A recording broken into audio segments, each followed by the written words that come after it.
picture a situation like this. I've got two switches. It's not a very good picture. It just happened to be one that was sitting on my desk one day, so I apologize for the low quality.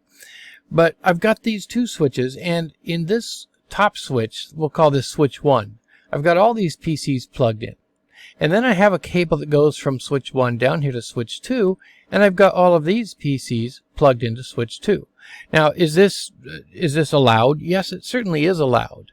Now, we wouldn't normally have just one way to get there. We would have multiple ways to get there through something we call ether channel. But don't worry about what ether channel is, because that's a more advanced topic.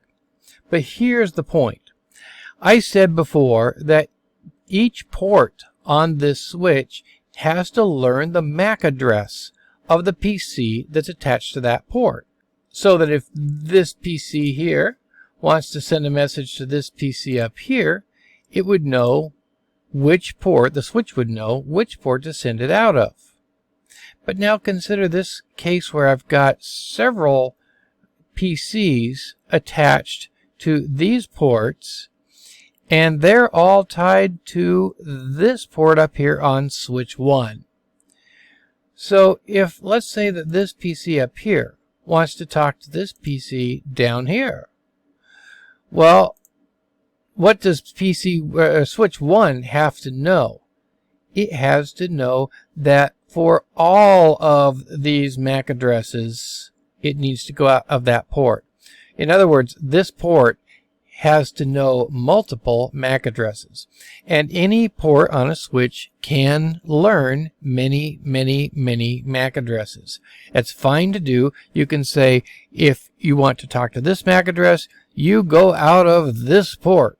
And then when it gets down to here, this switch knows, well, which specific port it needs to go to in order to get to that PC.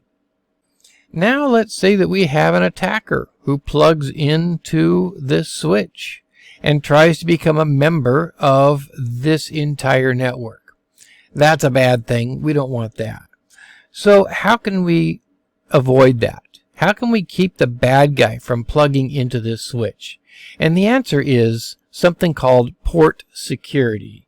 So port security says, I'm going to tell these ports how many MAC addresses they're allowed to learn, and I can tell it specifically which MAC addresses it's allowed to learn. The way I would probably set it up in this case would be to turn on what we call sticky, and then turn on 1, 2, 3, 4, 5, 6, 7, 8, 9, 10, and then turn and say you're allowed to learn the first 10 MAC addresses that are plugged into you. So it learns these first 10, and if anybody else tries to come along and say unplug one of these and plug a PC into it, or to plug a PC into one of these other ports, this port up here that I put that restriction on says, I'm not learning any more MAC addresses.